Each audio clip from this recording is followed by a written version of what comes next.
नमस्कार साथियों।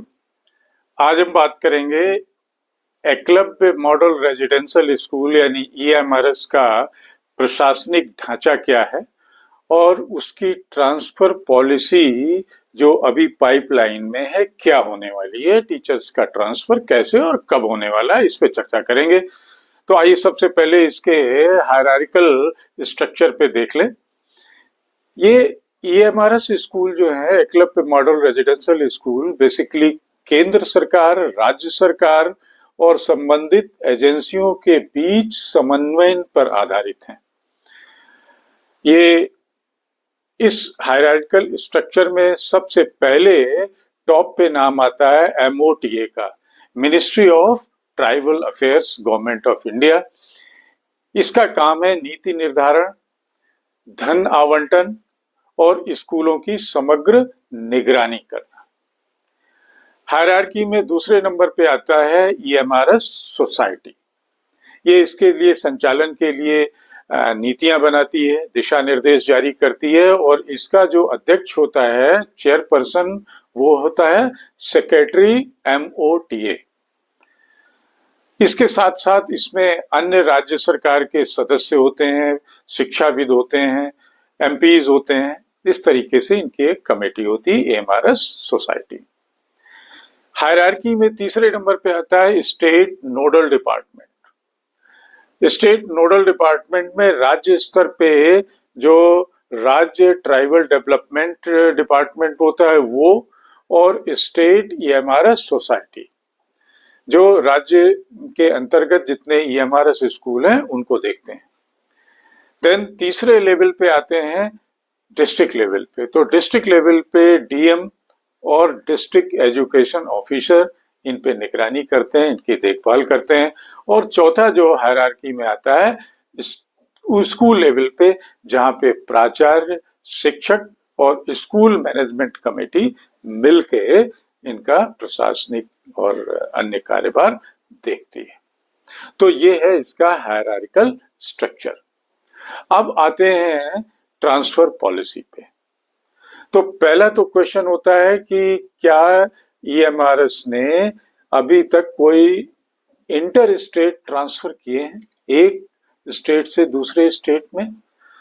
तो चूंकि अभी ट्रांसफर पॉलिसी को अंतिम रूप नहीं दिया गया है, पाइपलाइन में है, इसलिए अभी तक कोई भी ट्रांसफर नहीं किए गए। तो ये पाइपलाइन में जो ट्रांसफर पॉलिसी है, इसमें क्या आने वाला है उसके बारे में आपको बता दें कि पॉलिसी और फ्रेमवर्क सब कुछ तैयार लगभग है और बस उस पे कुछ दिशा निर्देश बनने वाले हैं, डायरेक्टिव्स बनने वाले हैं, अप्रूवल होने वाला और आ जाना है। तो पॉलिसी में क्या होने वाला है ये जरूर हम आपको बता सकते हैं, ना कि फाइनल पॉलिसी में क्या होने वाला है। तो पहली चीज तो ये है कि पॉलिसी में दिशा निर्देश होंगे। ट्रांसफर पॉलिसी में दिशा निर्देश किस तरीके के कि एक तो intra state, with in the state, और दूसरा इंटर स्टेट। कोई एक स्टेट से अपने घर के नियर बाय स्टेट में जाना चाहता है, उसके लिए क्या नियम होंगे, और जो स्टेट के अंदर ही ट्रांसफर लेना चाहता है। तो ये ईएमआरएस द्वारा दिशा निर्देश तैयार किए जा रहे हैं, जो कि सारे ईएमआरएस स्कूल पे लागू होने वाले हैं। दूसरा, इसमें एक बहुत बड़ा प्रोविजन होने वाला है रिक्वेस्ट ट्रांसफर का।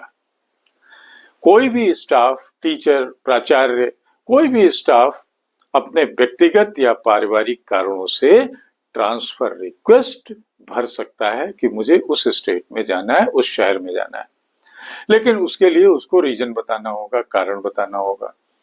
हाँ, ये हो सकता है कि आपका एक स्टेट से दूसरे स्टेट जाने में आपकी सीनियरिटी कहीं लूज हो सकती है, यानी कि अगर आप टीजीटी और पीजीटी हैं और आप एक स्टेट से दूसरे अपने चॉइस स्टेट में जा रहे हैं, तो हो सकता है आपकी सीनियरिटी 0 हो जाए, आप 0 से शुरू हो। तीसरे, इसमें पाइपलाइन में जो पॉलिसी का जो चर्चा है उसमें है कि एक ट्रांसफर कमेटी बनाई गई है। ट्रांसफर कमेटी ट्रांसफर के रिक्वेस्ट को कैसे एक्सेप्ट करेगी, ये कैसे देखेगी कि वर्तमान में किसी का पोस्टिंग कहाँ पे है, उस स्टेट के उस ईएमआरएस की पोस्टिंग स्थिति क्या है, स्कूल की जरूरत क्या है, और इन सब को बेस करने के बाद ट्रांसफर कमेटी रिकमेंड कर सकती है। इनमें एक और चौथी चीज आपके पाइपलाइन में जो ये चर्चा हो रही है विद्वान जनों के साथ, उनमें एक और चर्चा हो रही है कि प्राथमिकता देना है, ट्रांसफर प्रायोरिटी। तो प्रायोरिटी में एक तो महिलाओं को ट्रांसफर प्रायोरिटी मिलने वाली है, आपके हैंडीकैप्ड को प्रायोरिटी मिलने वाली है ट्रांसफर में, किसी का जो स्पाउस है, हस्बैंड या वाइफ कहीं बाहर पोस्टेड है, उस जगह के लिए आपको प्रायोरिटी मिलने वाली है, और मेडिकल ग्राउंड पे है तो प्रायोरिटी मिलने वाली है। तो इसके लिए सर्टेन अतिरिक्त नंबर और वेटेज हो सकता है, ग्रेस हो सकता है कि जिस बेस पे आपकी प्रायोरिटी ऊपर हो सकती है। पांचवी चीज इस पाइपलाइन आपके ट्रांसफर पॉलिसी है ये बात रखी गई है कि आवश्यकता आधारित ट्रांसफर हो सकने चाहिए। अब आवश्यकता आधारित ट्रांसफर में रिक्वेस्ट का कोई मतलब नहीं होता है। एडमिनिस्ट्रेटिव ग्राउंड पे सपोज एक स्टेट के एक स्कूल में एक टीचर की जरूरत नहीं है या उससे ज्यादा जरूरत किसी दूसरे स्टेट के दूसरे स्कूल में है, तो एडमिनिस्ट्रेटिव ग्राउंड पे सोसाइटी चाहेगी तो आपका ट्रांसफर कर देगी।